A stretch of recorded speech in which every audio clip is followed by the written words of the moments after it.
రాత్రి నీతో చెప్పాలనుకున్నానే. సుమతి కూడా నీకు ఫోన్ చేయాలని ఫోన్ తీసింది. ఆ టైంలో నీకు ఫోన్ చేస్తే నువ్వు బాధపడతావని నేనే వద్దని ఆపేశాను. నాకు ఫోన్ చేయడానికి ఆ టైము ఈ టైము ఏంటమ్మా? ఎప్పుడు ఏ అవసరమైనా ఫోన్ చేయమని చెప్పాను కదా. అది కాదే, నువ్వు అత్తారింట్లో ఉన్నావు. మీ అత్తయ్య ఏమన్నా అంటే బాగోదు అని. అత్తయ్యతో మాటలు పడ్డం నాకు అలవాటే కదా. మన ఇంట్లో పరిస్థితి గురించి చెప్పడానికే కదా నువ్వు ఫోన్ చేస్తావు. ఇంట్లో నేనేదో ఒకటి చెప్పుకుంటానుగా. నువ్వెందుకు నాకు చెప్పడానికి ఇబ్బంది పడడం? అమ్మా చెప్పమ్మా, ఏం చేశాడు వాడు? రాత్రి వాడు తాగొచ్చాడమ్మా. ఏంటి? అవునే, వాడు రాలేదని రాత్రంతా వాడి కోసం మేం బిక్కుబిక్కుమంటూ ఎదురు చూస్తూ కూర్చున్నాం. తీరా చూస్తే వాడు తాగొచ్చాడు. ఎందుకురా తాగొచ్చావని అడిగితే గుణగాడు పార్టీ ఇచ్చాడని చెప్తున్నాడే. అయితే మాత్రం ఎందుకు తాగాలి? పోనీ లేని వదిలేస్తుంటే మరి శృతి మించిపోతున్నాడు. అప్పుడే గట్టిగా బుద్ధి చెప్పాల్సింది కదా. మేమేదైనా అడిగితే కోపగించుకుంటున్నాడు మీనా. గట్టిగా మా మీదే అరుస్తున్నాడు. మేం మాత్రం ఏం చేయగలం వాణ్ణి? ఇలాంటి రోజు ఒకటి వస్తుందని అల్లుడు గారు ఆ రోజు ముందే చెప్పారు. మనమే, వాడు చిన్న పిల్లోడు, వాడికేమీ తెలియదని మనమే వెనకేసుకొచ్చాం. ఇప్పుడు ఈ విషయం అల్లుడు గారికి తెలిస్తే అస్సలు ఊరుకోరు. వాణ్ణి ఏం చేస్తారో నన్ను భయమేస్తోంది. నువ్వైనా కాస్త వాడికి ఏదో ఒకటి చెప్పవే. మనం ఎవరని చెప్పినా వాడు వినడని నాకు అర్థమైపోయిందమ్మా. వీణ్ణి కాదు, ముందు ఆ గుణగాడికి బుద్ధి చెప్పాలి. వాడితో ఎందుకమ్మా గొడవ మనకి? అసలే వాడొక పెద్ద ఎదవా. ఏం చేస్తాడమ్మా? నా తమ్ముడు జీవితాన్ని నాశనం చేస్తుంటే చూస్తూ ఊరుకోవాలా? మన బంగారం మంచిదైతే ఆ గుణ అయినా వాడిని ఏం చేయగలుగుతాడే? మనం వీణ్ణే ఏదోటి నచ్చి చెప్పి మార్చుకోవాలి.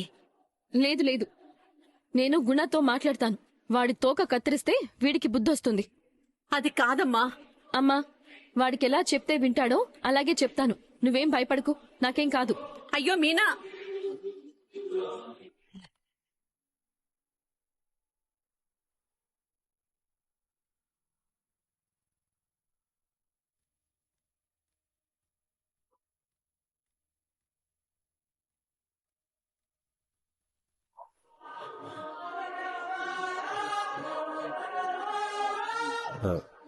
నువ్వెక్కడికి ఒంటరిగా రాలేవా? ఎందుకు ప్రతిసారి తను తోడు తెచ్చుకుంటావు? ఎక్కువ మాట్లాడితే మొహం పగిలిపోద్ది. తను నా ఫ్రెండ్. తనతో నేను ఎక్కడికైనా వస్తాను. నా ఫ్రెండ్ని ఎందుకు రమ్మన్నావో చెప్పు. నీకెంత ధైర్యం ఉంటే నా కొడుకు దగ్గరికి వెళ్తావు? వాడితో నేనెవరు మాట్లాడమన్నారు? ఎవరు సెల్ఫీలు దిగమన్నారు? వాడికి ఏమైనా అయ్యిందంటే మాత్రం చెప్తున్నాను చూడు దినేష్. ఇన్ని రోజుల నుంచి నువ్వు నన్ను ఎంత టార్చర్ చేస్తున్నా భరిస్తూ వచ్చాను. కానీ నా కొడుకు జోలుకు వస్తే మాత్రం ఊరుకోను. Cool Kalyani, cool. నాకేం కావాలో నీకు తెలుసు. అది చేస్తే నేను వదిలేస్తా. ప్రతి నెల ఇలాగే వచ్చి అడుక్కుంటున్నావు కదా, ఇంకేం కావాలి? నేను జైల్లో ఉన్నప్పుడు కొంచెం గ్యాప్ వచ్చింది, అందుకే ఇప్పుడు వచ్చాను. అయినా నేను నీ మీద కొత్తగా ఏ పగ తీర్చుకోవాలనుకోవట్లేదు. నీ జీవితాన్ని దేవుడు రాసుండొచ్చు, కానీ నీ భవిష్యత్తు మాత్రం నా చేతుల్లోనే ఉంది. సినిమా డైలాగులు కొట్టకు. నీకంత సీన్ లేదని నాకు తెలుసు, కానీ ఎంత కావాలో చెప్పు. నీ మొహాన కొట్టి వెళ్ళిపోతాం. ప్రతిసారి 10,000 20,000 అడగడం నాకు కూడా కష్టంగానే ఉంది. అందుకే ఒకేసారి ఫైనల్ సెటిల్మెంట్ చేసుకుందామని వచ్చాను. అంటే ఎంత కావాలి? 30 లక్షలు.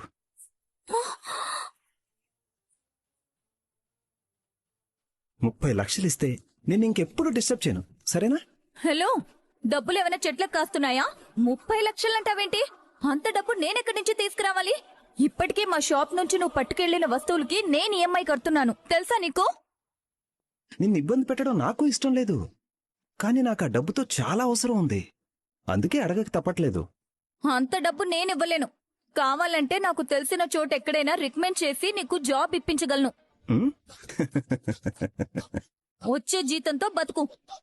అలా పనిచేసి నెలంతా ఎదురు చూస్తూ ఆ వచ్చే జీతంతో బతకటం నా వల్ల కాదు. ఆ రోజులు పోయాయి. నాకు కావలసిన ఇన్కమ్ సోర్స్ నువ్వుండగా నాకెందుకు పని? నేనడిగిన 30 లక్షలు ఇచ్చేయి, నేను వెళ్ళిపోతాను. రోహిణి, వీడితో మాటలేంటి? పద, పోలీస్ స్టేషన్కి వెళ్ళి కంప్లైంట్ ఇద్దాం. వాళ్ళే చూసుకుంటారు. జైలుకి వెళ్ళొచ్చినా వీడికి సిగ్గు రాలేదు. పోలీసుల దగ్గరికి వెళ్తారా? వెళ్ళండమ్మా, వెళ్ళండి వెళ్ళండి. వెళ్ళి ఏమని కంప్లైంట్ ఇస్తారు? నేను ఒక కుటుంబాన్ని మోసం చేస్తున్నాను, అందుకే ఒక నన్ను టార్చర్ పెడుతూ బ్లాక్మెయిల్ చేస్తున్నాడని అని పోలీసులు కంప్లైంట్ ఇస్తారా? వెళ్ళండి వెళ్ళండమ్మా, వెళ్ళండి. చూడు రోహిణి, నీకు ఇలాంటి తలనొప్పులు ఉండకూడదనే నేను నిన్ను ఫైనల్ సెటిల్మెంట్ అడిగాను. ఇప్పుడు నేను అడిగిన డబ్బులు ఇచ్చేస్తే నేనింకెప్పుడు నిన్ను డిస్టర్బ్ చేయను.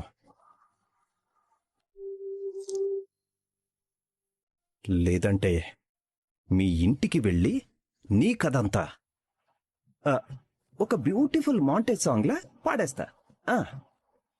అసలు నన్ను ఎందుకు ఇంతలా ఇబ్బంది పెడుతున్నావు? నువ్వు అడిగినప్పుడల్లా డబ్బులిచ్చాను, ఏం చెప్పినా చేశాను. ఇంకా ఎందుకు చచ్చిన పాముని చంపుతున్నావు? అదంతా నేను ఆలోచించట్లేదు. నాకు డబ్బు కావాలి, అది నువ్వివ్వాలి.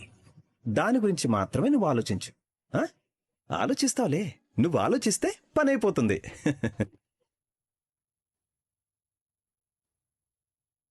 వీడిని ఏదో ఒక లారీ గుద్ది చంపేయాలి. వీడేంటే బ్యాంక్ వెళ్ళి లోన్ అడిగినట్టు 30 లక్షలు అడుగుతున్నాడు. అంత డబ్బు ఎక్కడి నుంచో తెస్తావు? నాకున్న సమస్యలు సరిపోవన్నట్టు వీడొకడు తయారయ్యాడు. చచ్చిపోతున్నాను వీడితో. మరిప్పుడు దీనికి పరిష్కారం ఏంటే? గుణాన్ని కలవాలి.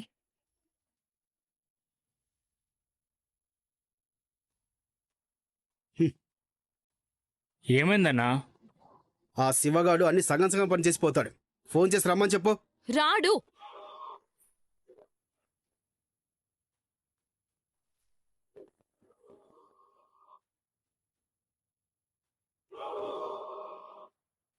అక్క, నోర్మొయ్. ఎవర్రా నీకక్క? నాకున్నది ఒకే ఒక్క తమ్ముడు. నీ వల్ల వాడు చెడిపోతున్నాడు, వాడికి దూరంగా ఉండు అని నీకెన్నిసార్లు చెప్పాను?